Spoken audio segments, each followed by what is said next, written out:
Hello dear SSLC students, ನಿಮ್ಮ ಒಂದು mid term ಎಕ್ಸಾಮಿನೇಷನ್ಗೆ help ಆಗಲಿ ಅಂತೇಳಿ ಗ್ರ್ಯಾಂಡಮಾ ಕ್ಲೈಮ್ಸ್ ಅ ಟ್ರೀ ಅಂತಕ್ಕಂತಹ ಪೋಯಮ್ನ ಸಮರಿಯನ್ನು ನಾನಿಲ್ಲಿ ನಿಮಗೆ ಕೊಡ್ತಾ ಇದ್ದೇನೆ. ತುಂಬ ಸಿಂಪಲ್ ಆಗಿರ್ತಕ್ಕಂತಹ ಪಾಯಿಂಟ್ಸ್ಗಳನ್ನಾಗಿ ಮಾಡಿ ಈ ಒಂದು ಸಮರಿಯನ್ನು ನಿಮಗೆ ನೀಡ್ತಾ ಇದ್ದೇನೆ. ಈ ಒಂದು ಪ್ರಶ್ನೆ 4 ಅಂಕಗಳಿಗೆ ನಿಮ್ಮ ಒಂದು ಎಕ್ಸಾಮಲ್ಲಿ ಬರ್ತಕ್ಕಂತಹ ಚಾನ್ಸ್ ಇರುತ್ತೆ. ಸೊ ಬನ್ನಿ, ಈ ಒಂದು ಸಿಂಪಲ್ ಪಾಯಿಂಟ್ಸ್ಗಳನ್ನು ನಾವು ನೋಡ್ತಾ ಹೋಗೋಣ. ಈ ಪಾಯಿಂಟ್ಸ್ಗಳನ್ನು ನೆನಪಿಟ್ಕೊಳ್ಳಿ ಮತ್ತು ನಿಮಗೆ ಬರ್ತಕ್ಕಂತಹ ಪ್ರಶ್ನೆಗೆ ಇಲ್ಲಿರ್ತಕ್ಕಂತಹ ಪಾಯಿಂಟ್ಸ್ಗಳನ್ನು ನೀವು ಬರೆದರೆ ಖಂಡಿತವಾಗಲೂ ಕೂಡ 4ಕ್ಕೆ 4 ಅಂಕಗಳನ್ನು ನೀವು ಪಡೆಯಬಹುದಾಗಿದೆ. ಬನ್ನಿ, ಪಾಯಿಂಟ್ ವೈಸ್ ಈ ಒಂದು ಸಮರಿಯನ್ನು ನೋಡ್ತಾ ಹೋಗೋಣ. This poem is written by Ruskin Bond. ಈ ಪೋಯಮನ್ನು ಬರೆದಿರ್ತಕ್ಕಂಥವರು ರಸ್ಕಿನ್ ಬಾಂಡ್ ಆಗಿದ್ದಾರೆ. The poet said that his grandmother was a genius. Yes, ನಮ್ಮ ಪೋಯೆಟ್ ಅವರ ಗ್ರ್ಯಾಂಡ್ ಮದರ್ ಜೀನಿಯಸ್ ಅಂತೇಳಿ ಅವರು ಹೇಳ್ತಾ ಇದ್ದಾರೆ. ಯಾಕೆ ಆ ರೀತಿ ಹೇಳ್ತಾರೆ ಅನ್ಲಿಕ್ಕೆ ನೋಡಿ, she could climb any type of trees. Yes, ಯಾವುದೇ ರೀತಿಯಾಗಿರ್ತಕ್ಕಂತಹ ಮರ ಇದ್ದರೂ ಕೂಡ ಅದನ್ನು ಏರ್ತಕ್ಕಂತಹ ಒಂದು ಎಬಿಲಿಟಿ ಆ ಒಂದು ಗ್ರ್ಯಾಂಡ್ ಮದರ್ಗೆ ಇರುತ್ತೆ. ಹಾಗಾಗಿನೇ ಆ ಗ್ರ್ಯಾಂಡ್ ಮದರನ್ನು ಪೋಯೆಟ್ ಜೀನಿಯಸ್ ಅಂತ ಕರಿತಾ ಇದ್ದಾರೆ. She learnt climbing trees at the age of 6. ಕೇವಲ 6 ವರ್ಷದವರು ಇದ್ದಾಗಲೇ ಆ ಗ್ರ್ಯಾಂಡ್ ಮದರ್ ಮರವನ್ನು ಏರ್ತಕ್ಕಂತಹ ಒಂದು ಕೌಶಲ್ಯವನ್ನು ಬೆಳೆಸ್ಕೊಂಡಿರ್ತಾರೆ. ಹರ್ ಬ್ರದರ್ ಟಾಟ್ ಹರ್ ಕ್ಲೈಂಬಿಂಗ್ ಟ್ರೀಸ್. ಆ ಒಂದು ಮರವನ್ನು ಏರ್ಲಿಕ್ಕೆ ಕಲಿಸ್ತಕ್ಕಂತಹ ವ್ಯಕ್ತಿ ಯಾರಪ್ಪ ಅಂದರೆ ಅವಳ ಬ್ರದರ್ ಆಗಿರ್ತಾರೆ. ಹರ್ ಏಜ್ ವಾಸ್ 62. ಅಂದರೆ ಈಗ ಪ್ರಸ್ತುತವಾಗಿ ಆ ಅಜ್ಜಿಯ ಏಜ್ ಎಷ್ಟಪ್ಪ ಅಂದರೆ 62. People suggested her to stop it. ಎಷ್ಟು ಜನಗಳು ಅವಳಿಗೆ ಒಂದು ಸಜೆಷನನ್ನು ಮಾಡ್ತಾ ಇದ್ದಾರೆ. ಯಾಕೆ ಅಂದರೆ ನೆಕ್ಸ್ಟ್ ನೋಡ್ತೇವೆ ನಾವು, ಆ ಗ್ರ್ಯಾಂಡ್ ಮದರ್ಗೆ ಆ ರೀತಿ ಮರವನ್ನು ಏರ್ತಕ್ಕಂಥ ಒಂದು ಹವ್ಯಾಸ ಏನಿರುತ್ತೋ ಅದು ಬೇರೆ ಜನರು ಒಂದು ಅವಮಾನಕರ ಅಂತ ಭಾವಿಸಿರ್ತಾರೆ. ಹಾಗಾಗಿ ಅವರು ಮರವನ್ನು ಏರೋದನ್ನು ಸ್ಟಾಪ್ ಮಾಡು ಅಂತೇಳಿ ಅಜ್ಜಿಗೆ ಹೇಳ್ತಾ ಇರ್ತಾರೆ. But she continued her habit. ಆದರೆ ಅಜ್ಜಿ ಮಾತ್ರ ತನ್ನ ಒಂದು ಹ್ಯಾಬಿಟನ್ನು ನಿಲ್ಲಿಸಲೇ ಇಲ್ಲ. One day she was unable to come down. ಒಂದು ದಿನ ಏನಾಗುತ್ತೆ, ಇದ್ದಕ್ಕಿದ್ದ ಹಾಗೆ ಅಜ್ಜಿ ಮರವನ್ನು ಏನೋ ಏರ್ಬಿಡ್ತಾಳೆ, ಆದರೆ ಕೆಳಗಡೆ ಇಳಿಲಿಕ್ಕೆ ಅವಳ ಕಡೆಯಿಂದ ಸಾಧ್ಯ ಆಗೋದಿಲ್ಲ. People saved Har.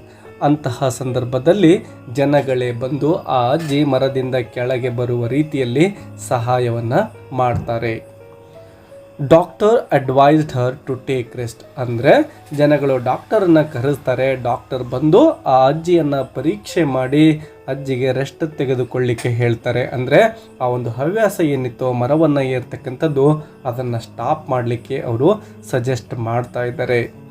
It was like A ಹೆಲ್. ಯಾವಾಗ ಡಾಕ್ಟರ್ 1 ವಾರಗಳ ಕಾಲ ಬೆಡ್ ರೆಸ್ಟ್ ಮಾಡು ಅಂತೇಳಿ ಅವರು ರೆಕಮೆಂಡ್ ಮಾಡ್ತಾರೋ, 1 ವಾರ ಹೇಳಿರ್ತಾರೆ. ಸೊ ಆ ಒಂದು ಇಡೀ ವಾರ ಅಜ್ಜಿಗೆ ಯಾವ ರೀತಿ ಫೀಲ್ ಆಗುತ್ತಪ್ಪ ಅಂದರೆ ಒಂದು ಹೆಲ್ ಅಂದರೆ ನರಕದ ರೀತಿ ಅವಳಿಗೆ ಫೀಲ್ ಆಗ್ತಾ ಹೋಗುತ್ತೆ. ಯಾಕೆಂದರೆ ಇಲ್ಲಿಯವರೆಗೂ ಕೂಡ ಅವಳು ಅಜ್ಜಿ ಫ್ರೀಯಾಗಿ ತನಗೆ ಬೇಕಾದಂತಹ ಮರವನ್ನು ಆ ತೋಟದಲ್ಲಿ ಏರಿ ಕೂತ್ಕೊಳ್ತಾ ಇದ್ಲು. ಆದರೆ ಈಗ ಡಾಕ್ಟರ್ 1 ವಾರ ರೆಸ್ಟ್ ಮಾಡು ಅಂತ ಹೇಳಿದ್ದಾರೆ. ಹಾಗಾಗಿ ಅದೊಂದು ನರಕದ ರೀತಿಯಲ್ಲಿ ಅವಳಿಗೆ ಭಾಸವಾಗುತ್ತೆ. ಶಿ ಕಾಲ್ಡ್ ಹರ್ ಸನ್. ಆಗ ಆ ಗ್ರ್ಯಾಂಡ್ ಮದರ್ ಏನು ಮಾಡ್ತಾಳೆ, ತನ್ನ ಮಗನನ್ನು ಕರೀತಾ ಇದ್ದಾಳೆ. ಕರೆದ್ಬಿಟ್ಟು ಏನು ಹೇಳ್ತಾಳೆ ನೋಡಿ, she asked him to build a tree house. Yes, ನನಗೋಸ್ಕರ ನೀನು ಮರದ ಮೇಲೆ ಒಂದು ಮನೆಯನ್ನು ನಿರ್ಮಾಣ ಮಾಡಿಕೊಡಪ್ಪ ಅಂತೇಳಿ ಮಗನಿಗೆ ಒಂದು ಬೇಡಿಕೆಯನ್ನು ಇಡ್ತಾ ಇದ್ದಾಳೆ ಅಜ್ಜಿ. ಪೋಯೆಟ್ಸ್ ಫಾದರ್ ಏನು ಮಾಡ್ತಾರೆ, poets father built A house on the tree.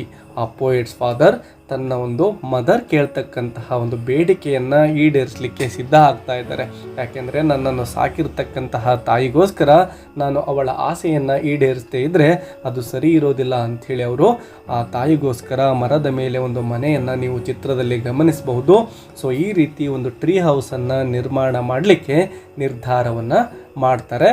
ನಿರ್ಧಾರದ ನಂತರದ ದಿನವೇ ಅವರು ಕೆಲಸವನ್ನು ಶುರು ಮಾಡ್ತಾರೆ. ಸೊ ಅಂತಹ ಸಂದರ್ಭದಲ್ಲಿ ಪೋಯೆಟ್ ಆಲ್ಸೋ ಹೆಲ್ಪ್ಡ್ ಹಿಮ್. ನಮ್ಮ ಕವಿ ರಸ್ಕಿನ್ ಬಾಂಡ್ ಅವರು ಕೂಡ ತನ್ನ ತಂದೆಗೆ ಆ ಒಂದು ಮರದ ಮೇಲಿನ ಮನೆಯನ್ನು ನಿರ್ಮಾಣ ಮಾಡ್ತಕ್ಕಂತಹ ಒಂದು ಕೆಲಸದಲ್ಲಿ ಕೈ ಜೋಡಿಸ್ತಾ ಇದ್ದಾರೆ, ಸಹಾಯವನ್ನು ಮಾಡ್ತಾ ಇದ್ದಾರೆ. ಗ್ರ್ಯಾಂಡಮ್ಮ moved up to the tree house. ಆಗ ಗ್ರ್ಯಾಂಡ್ ಮದರ್ ಆ ಮನೆ ನಿರ್ಮಾಣ ಆದ ತಕ್ಷಣವೇ ಆ ಒಂದು ಮರದ ಮೇಲಿನ ಮನೆಯನ್ನು ಆ ಒಂದು ಮನೆಗೆ ಹೋಗ್ತಾರೆ. ಸೊ ಆ ಅಜ್ಜಿಗೆ ಬೇಕಾದಂತಹ ಊಟ ಮತ್ತು ಬೇರೆ ಪದಾರ್ಥಗಳೇನಿರ್ಬೋದು ಅವೆಲ್ಲವನ್ನು ಕೂಡ ಮೊಮ್ಮಗನು ಆ ಅಜ್ಜಿಗೆ ಮರದ ಮೇಲೇ ಸಪ್ಲೈ ಮಾಡಲಿಕ್ಕೆ ತೊಡಗಿಸ್ಕೊಳ್ತಾನೆ ಮತ್ತು ಅಜ್ಜಿಯ ಜೊತೆ ಆ ಮರದ ಮೇಲೆ ಕಂಪನಿಯನ್ನು ಕೊಡ್ತಾನೆ. ಸೊ ಡಿಯರ್ ಲರ್ನರ್ಸ್, ಇದಿಷ್ಟು ಈ ಒಂದು ಗ್ರ್ಯಾಂಡ್ ಮಾ ಕ್ಲೈಮ್ಸ್ ಅ ಟ್ರೀ ಅಂತಕ್ಕಂತಹ ಒಂದು ಪೋಯಮ್ನ ಸಿಂಪಲ್ ಸಮರಿ ಆಗಿದೆ. ನಿಮ್ಮ ಎಕ್ಸಾಮ್ಗೆ ಇದು ತುಂಬಾ ಹೆಲ್ಪ್ ಆಗುತ್ತೆ ಅಂತ ಅಂದ್ಕೊಂಡಿದ್ದೇನೆ. ಸೊ ನಿಮಗೂ ಅದೇ ರೀತಿ ಅನಿಸಿದರೆ ಒಂದು ಲೈಕ್ ಕೊಡೋದನ್ನು ಮರಿಬೇಡಿ ಅಂತ ಹೇಳ್ತಾ ಮತ್ತೆ ಸಿಗೋಣ. Take care and keep learning. Bye bye.